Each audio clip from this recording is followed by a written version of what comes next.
Hey, what's up? Like, totally time for 90210. Well, hello everyone. Welcome back to the 90210 show. My name is Mark. With me, as always, is my girlfriend, Carol. How are you doing, Carol? Hey, what's up? Not much. It's been a good week here. It is May 2nd, 1996. Yeah, it is. Can you believe it? Can you believe it's already May? I can't believe it's almost summer. I know. It's coming Crazy. Coming in fast. What's the hot summer song going to be this summer? I guess we'll have to wait and see. Is it going to be Ace of Base again? Don't turn around. That's not my first Ace of Base song, though. I saw the Yes, sign. that's where my mind goes. Well, that's the summer one. That's the summer song, I think. Summer songs have great traditions going back to the very first one, Vacation by the Go-Go's. Okay. You're so weird. It was the first summer song ever. You know, you turn it on the radio on your car, you put the windows down, you drive and let the wind blow through your hair. Sure. What? You're not familiar with this concept? You're silly. You know what I can't wait to do?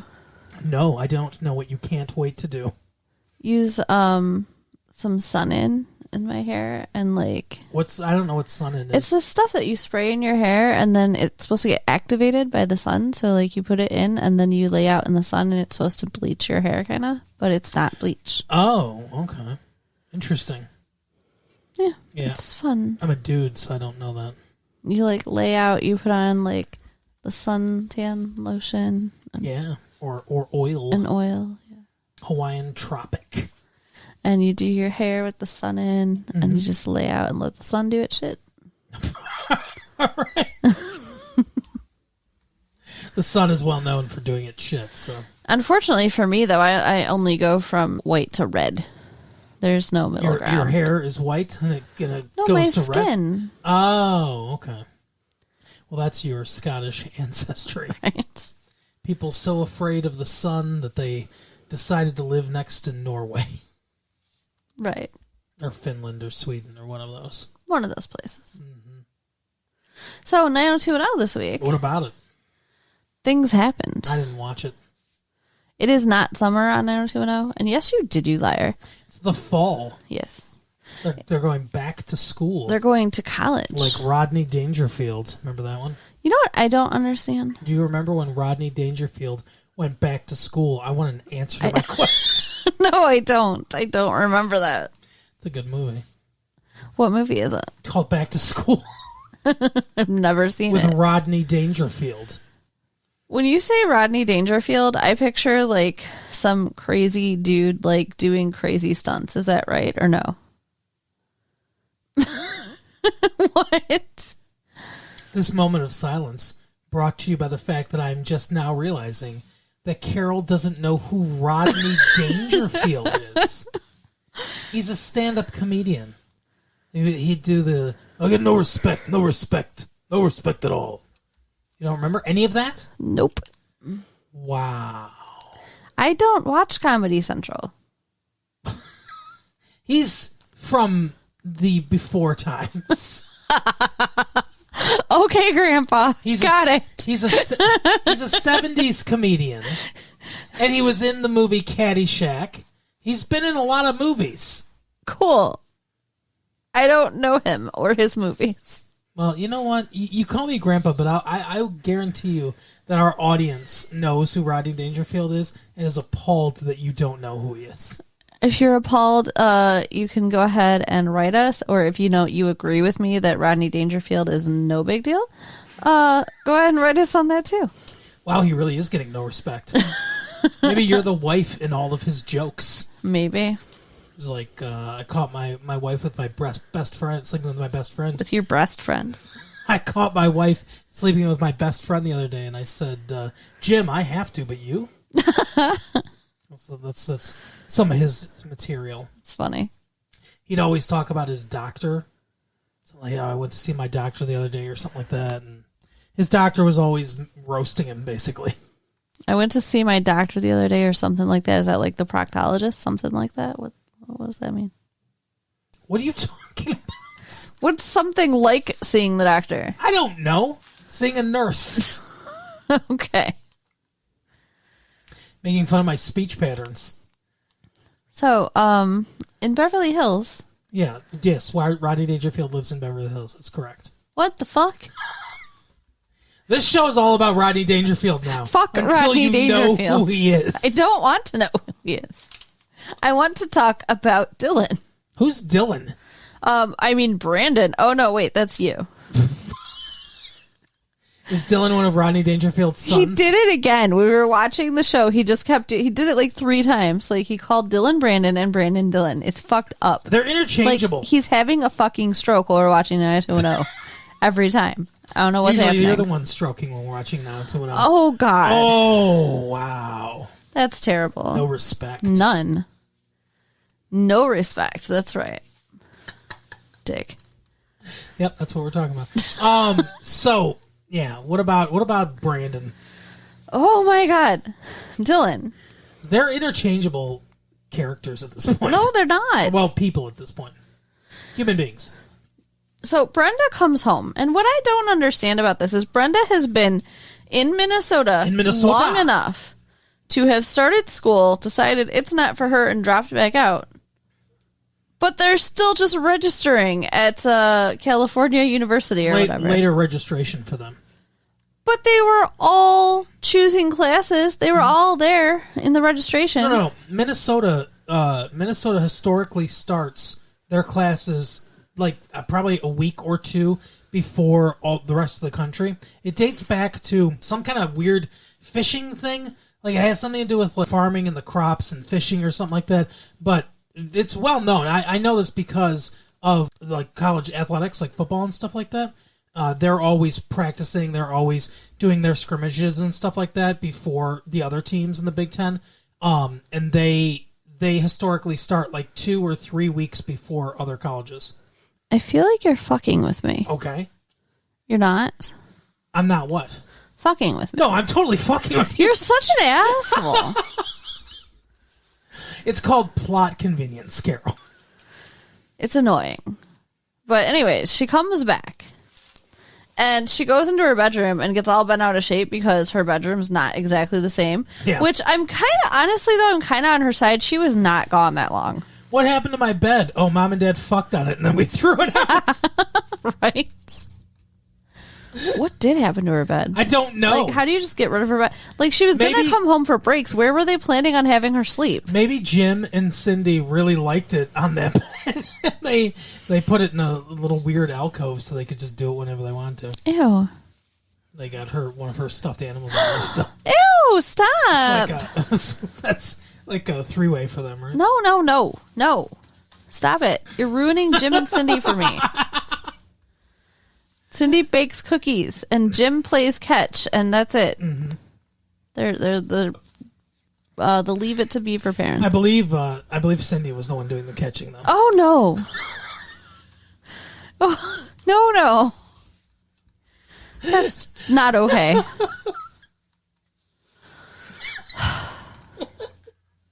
Goodness gracious. Okay, so Dylan goes to register for classes. Okay, all of a sudden we're in Dylan now. We were talking about Brenda. Because I want to bring them together. I need to set it up. The show does too. So does Dylan. Right? So he goes with Kelly to registration. So you got Dylan and Kelly are there together. You've got Brandon and Steve are there together. Of course. And then you've got Donna and David are there together. Yeah. And that's it. Brenda's not there. Correct, yeah. She just got back. Right. So they're all there registering for school. And Dylan just has some kind of fucking panic attack because it is a very large crowd. And it's just like, yeah, this isn't for me. They're all lined up outside. Where did they plug those computers in? Outside. What computers? They had computers at the registration desk. Are you sure? I'm pretty sure some of those desks had computers at it. And they were like clicking through like, oh, you know. Oh, what did they do? A pen and paper? Yeah. I don't think so. Okay. I think you're wrong. Sure, why not? I usually am. That's why we're together. But I mean, like I said, it's California, so why not do it outside? Like, I would do most things outside if I lived in California. Yeah. I know something we do outside if we lived in California. Get your head out of the gutter. The gutter, that's correct. Because we wouldn't be able to afford a place. Right. So, Dylan just like, peace out. I'm leaving. Bye-bye. And he's like, fuck this. This isn't Berkeley. Yeah. And he decides then from telling Kelly, I'm just not doing this and walking off, that he's going to go chill out at the Peach Pit. Mm-hmm. Yeah, so he goes to the pit where Nat's having a hell of a time. It's like the Peach Pit, but in hell. It's like, I don't understand what happened to Nat. Nat, like you said, he ran a successful business for a long time. Right. But now Brandon's not there. It's all falling apart. That's right. Now, the 2 employees who got in a car accident in the one episode are now sick. So he is short-staffed again. I mean, that's the explanation They for are this. absolutely fucking right. They got in a car accident together, and now they're both sick at the same time? For sure. Yeah. He should fire at least one of them. Right. So, anyway, he is freaking out trying to, get the shit done. Coffee's terrible. The milk has turned sour. And he gives Dylan, like, the wrong order and is just like, well, just eat it. Like, he didn't even fix it. Yeah, he should have, if only there was a mall that wanted to buy his property. Right? Where he could just retire instead of having to deal with this shit. Oh, poor Nat. And then Brenda walks in. Mm-hmm. I kind of thought they were setting it up for her to get a job as Laverne or whatever. Yeah, I hope they never bring that character back. But I agree. I thought they were going to do that too. But they didn't. Laverne, sugar pie, or whatever she says. What did she say? Sweetie pie. Her dad told her she had to get a job too. Yeah. Like right before that. Like he just turned into a dick. Yeah, just turned into. Okay, well, like, first of all, she didn't warn anyone she's coming home. She just showed up, so that was kind of fucked up. She wanted it to be a surprise. She wanted, in her head, to come home and to have everybody like, oh my God, Brenda's back, oh my God. And that did not happen. Oh, no, everyone was like, what the fuck are you doing back here? Right. So, yeah, her dad's, like, pissed and wants her to go get a job. So, yeah, we thought this was going to be the job, but apparently not. And guess what, too? Also, we find out that Donna was ratting to Brenda. Yeah. Because Brenda says, oh, I thought you said they broke up. Dylan and Kelly. And she's like, well, I jumped the gun on that one. And then Donna's like, you didn't come home because of that, did you? And she's like, no, of course not. I think that had to be part of it. Of course it was part of it.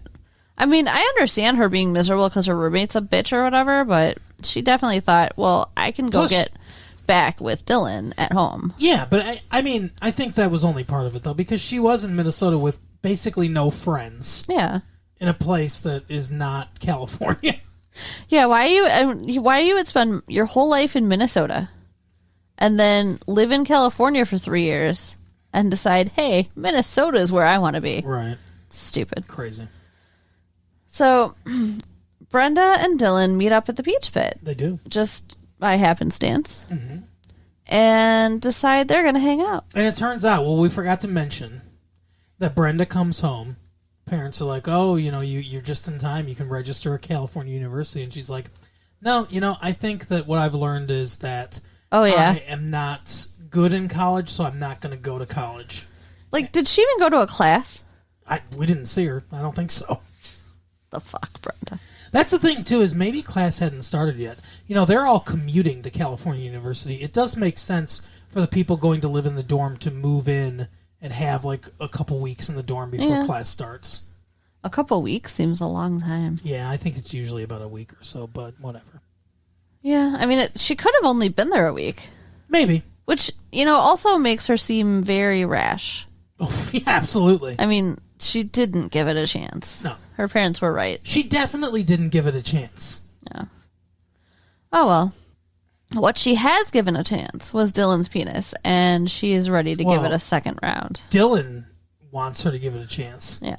They bond over the fact that they're at the Peach Pit, and they're like, we're not going to talk about college, and neither one of us wants to go to college. We want to be bums. Idiots. Basically. Yeah. He's a millionaire. He can bum around if he wants. She is not. Right. Although, if she starts sleeping with him again, then, right. she'll have access to millionaire money. So they leave in his Porsche, and I don't know what they do.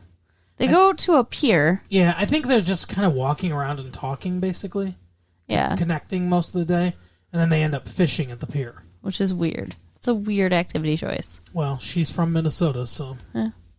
So they catch a fish, and then they just... catch a fist? A fifth. They catch a fifth of vodka. Right. No, they catch a fish, but they throw it back. Yeah, it's too small.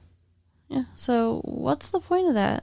I don't like fishing. I don't like the idea. I don't like fishing either, but a lot of people do. A lot of people do that. They're like, "Oh, can I catch this fish?" And they catch it, and they just throw it back in. Stupid. Agreed. Wasteful. The whole thing's stupid. And the fish gets a hole in its mouth for what? I mean, I'm sorry. I don't think that's kind. Oh, I punctured you. Now I'm going to throw you back. Deal with it. Yeah, I agree. Dicks. Yep, absolutely.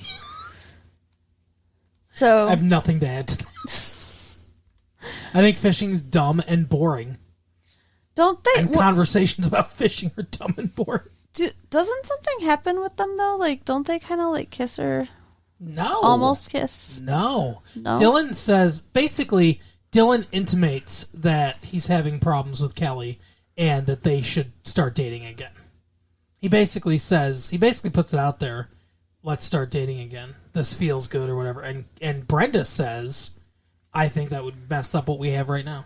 Okay. And he's like, oh, this friendship. And she's like, yeah, I think we're better as friends or whatever. And it doesn't go any further than that because Brenda doesn't allow it. But Dylan was having problems with Brenda and her dad and went to Kelly. Now he's having problems with Kelly and he wants to go back to Brenda. Right. This dude's just, he can't handle a mature relationship. He can't handle anything. The line at registration was long, and he was like, never mind. Yeah. What a fucking lazy bastard. And that's what it is, too. It's laziness. He's just popping back and forth from one girl that he likes and knows to the other one. Yeah, because it'll be easy. Yeah. I kind of don't like him. No, I don't either. He's always been portrayed, because I've never watched the show. The show's 4 seasons in or whatever before I started watching it. Right. Almost 5 seasons in. And in popular culture... When he's on the cover of Tiger Beat magazine and shit like that, it's always... Tiger Beat magazine? Yeah. It's a fucking teenage magazine. Okay. He's always like... Oh, is that too old of a reference for you? Sorry. Anyway, he's always like portrayed as, I'm the cool one. I'm the James D. I'm the aloof and mysterious guy. And it's like, he's just kind of a dick. Yeah. But you know what? Most guys who have that whole aloof, mysterious persona, Artix. Yeah, he's very wishy-washy. Yes. I don't like his persona very much. But I mean, he just needs to grow up a little bit. He's like very immature. Actor. I like the actor. I don't like the character that much. Yeah. So. Except when he's screaming because his dad died. Right? Best scream ever. His acting's not as great. Brandon and Steve are talking about Brandon moving into the dorm. Plus, not the dorm, the pledge house. Frat. The fraternity. Steve is definitely moving into the fraternity. That's his plan. Well, yeah, because his dad was a part of the Keg House. Yeah. What kind of fucking fraternity is named the Keg House? Kappa Epsilon Gamma or something like that. I don't even know if it's ridiculous. I don't even know if it's a real fraternity, but I don't think so. They're definitely, putting it out there like, it's Animal House, right? Whatever. Yeah. So Steve wants to move in there, but the president of the fraternity, the teacher from Saved by the Bell, the college years. I can't remember his name. Patrick something, I think, is his real name. But he plays the president of the fraternity, and he's like, oh, we're into outreach now, and like all this stuff and everything. And Brandon's like actually kind of a little bit interested, even though he doesn't really like fraternities. And Steve's like, what the fuck's this shit? Right? and then he walks past a window and creepily stares in as he sees this guy making out with a girl on the pool table. Yeah, and he's like, "That's what I'm talking about." He's such a gross weirdo. Yeah. So Brandon was talking about maybe moving out because Brenda has come home, right. And so now he's thinking about joining this fraternity. So we'll see. I don't think he does, right? Like, I don't remember him living with Steve. We find out at the end of this episode if he does or not. I must have gone to the bathroom. Which we'll talk about at the end of this episode. No, I don't think you went to the bathroom. I just think you missed it because it's like a throwaway line. I'll just tell you. At the end of the episode, because eventually Brenda decides she is going to go back to college. See, the parents come in. They're all pissed off. They want her to go to college. They think she's wasting her talent. And then eventually the dad's like, look, you'll have to pay rent or whatever. He's like, but, I'm okay with you not going to college. You're a very talented actress, which comes out of nowhere, by the way. And she wanted to take one acting class at the University of Minnesota, and suddenly she's an actress. Have we seen any proof of her being a talented actress yet? No. I don't think so. That's it. I guess. And, well, then that's not even talent. That's not improv. Talented. Right. Well, it's not talent either. Not improv talent. It's not any kind of talent. But, so, he's like, you're very talented or whatever. Maybe you'll make it big and you don't need college and then I can retire early or whatever. And she says, well, put your early retirement plans on hold because I've decided I am going to go to college and give it a try. And then Brandon says, and I'm in no hurry to move out. Oh, okay. That's because he's thinking about moving out because she's coming back and he doesn't want to share the room with her anymore, but then that's his decision. Well, it's not like they're sharing a bedroom. They share a bathroom that adjoins their rooms. Right, yeah. Like, get over it. But Andrea's the other big story. Well, one of the other storylines. She is? Yeah. Oh, wow. Totally forgot about Andrea. Oh, yeah, because she goes to the newspaper. Yeah, and they want her to write a review of the Peach Pit. She's like, this is a conflict of interest. He's like, I don't give a fuck. Go do it. It seems like a really specifically personal assignment. Like, do you think it's just coincidence that she frequents the Peach Pit?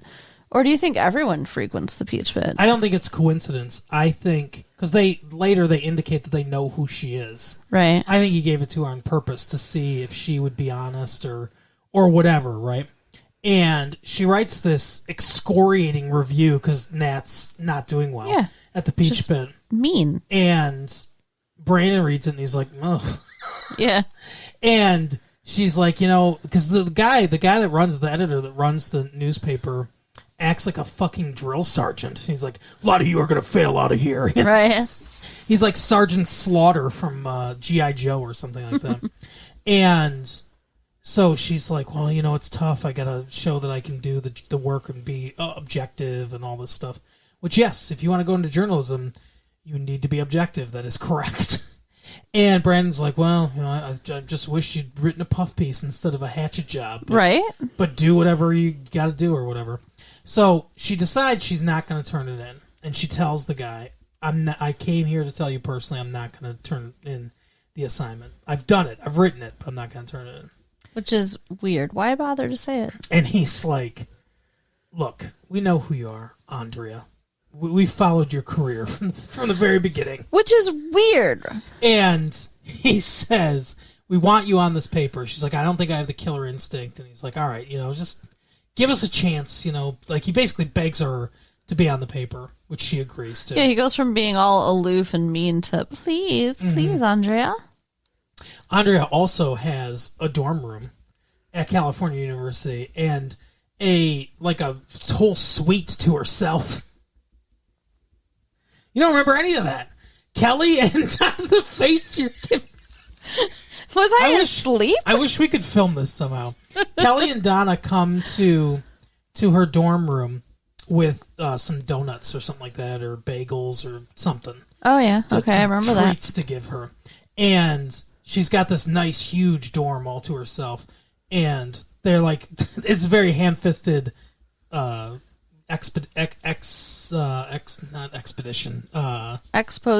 Exposition, yeah, there you go. It's very ham-fisted exposition But they're like, well, after you know, they had to give you something to pry you away from Yale or whatever.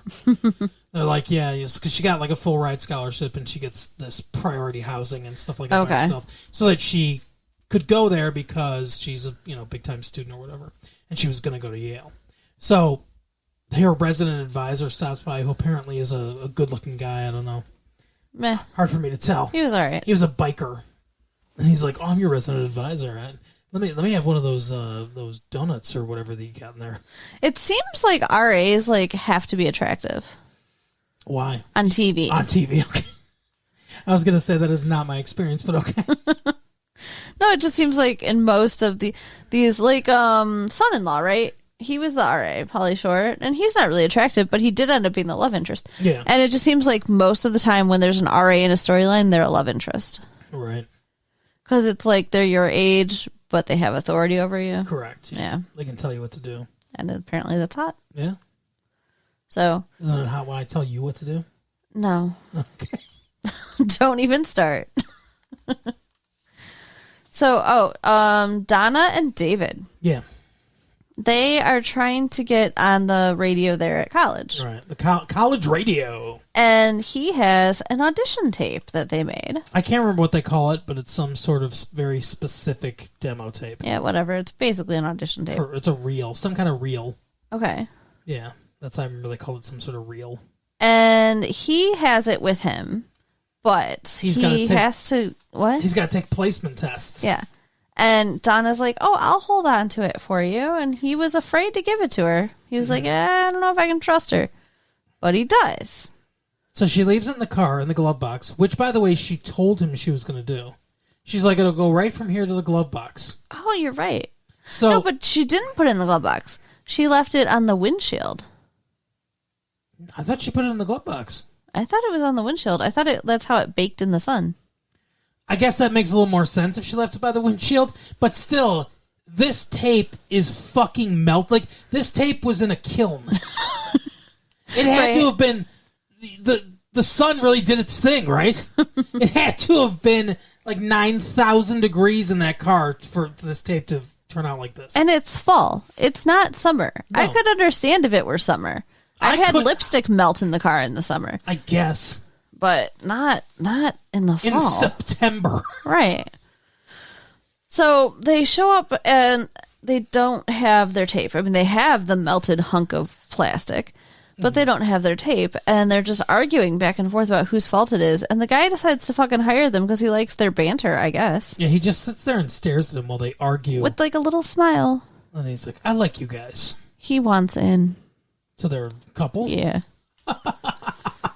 I think so. Well, he's barking up the wrong tree there with Donna. Right. Maybe he can get somewhere with David, but maybe. David's so desperate, who knows? Right. But yeah, so they get on the air as freshmen. They'll be the only freshmen on the air from 2 to 6 a.m. Yeah. Why even bother? And that's going to be terrible. Like, how are they going to get sleep? Right. They're going to have to take late classes. Yeah. There's no way. Yeah, they're going to have a weird schedule. But, I mean, it's still an honor that they're freshmen and they get to do this. Sure. And it's college, so, like, people are up late at night. It's not like no one's going to be listening. No, they'll have some listeners. So, especially once they see David's dance moves, they'll right. definitely be tuning in. Oh, goodness. David's dance moves. I think that was all of it. There's one more thing that happens that has to do with Steve.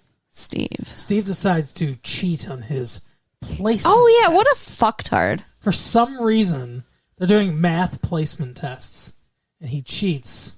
Like, why? Yeah. So you can get placed. So you can get placed in a class that's you don't belong in? Yeah, who cheats on a placement test? Like, it's called to his advisor's office or whatever, and the guy's like, yeah, a prodigy such as yourself doesn't need to worry about these lower classes. We're recommending you for the astrophysics program. Right, so what's he going to do? I mean, it's like, he can't take those classes because he doesn't know the shit. He weasels out of it a little bit because he's like, I'd like to take some social science classes and things like that too, like history of film, and he says, I think that a person should be well-rounded and everything. And the advisor's like, oh, it's so refreshing. So many prodigies just want to get out as fast as they can, but you want to, experience everything. And he's like, history of film's a great idea. So he gives him the classes that he wants, but he's also still going to have to take the physics and math classes Eventually, yeah. Yeah. So yeah, he screwed himself. Yeah. Because he just doesn't know how to, like, just be a genuine human being. Like, what the fuck, Steve? He can't not lie. I mean, like, was he getting, like, itchy? Had it been too long? Right. I don't know. So that's how we ended this episode. They're about to start college. Everything is gearing up for college. Wait, and Dylan and Kelly make out again. Yeah, they make up and make out. Yeah, that happens. It's the only thing that they have going for them in their relationship. Yeah. There are so many people that are like, oh, I like Kelly and Dylan together better than Brenda and Dylan. And I'm like, what are you on? Right. I mean, Brenda and Dylan fought, but they fought about real stuff that mattered because they cared about each other. Yeah, Kelly and Dylan have nothing in common. Do not they have nothing beyond physical connection. Nothing.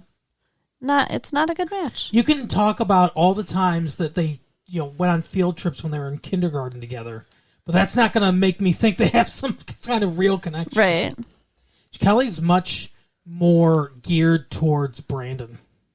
Well, and that's, where she'll end up. That's where this is taking us, yeah. But honestly, since, like, the beginning of, season 1, maybe the beginning of season 2, she hasn't talked to Brandon. No, she had a crush on him. She told him, and he said he thought of her as more of a sister, and that's where we left it. So I'm really curious what's going to happen between now and the end of the season to justify what happens at the end of the season between the two of them. Yeah, it's going to be fun. Because I didn't see any of it in the end of the season when we watched. No, and I came in completely unaware of anything with this show, so I just kind of took it on like, oh, they must have had a flirtation or whatever. Yeah, but I don't think so. No, I don't see it either. So they better work this out and make it make sense, or I'm going to be pissed. Well, we'll see what happens. All right, so that's it for today. All right, we will see you next time. Why don't you tell all the people the things we tell the people? So people, you can write us at latefee1994@aol.com. Visit our website at retrolatefee.com and tell your friends. All right, we'll see you next time. Bye. Bye.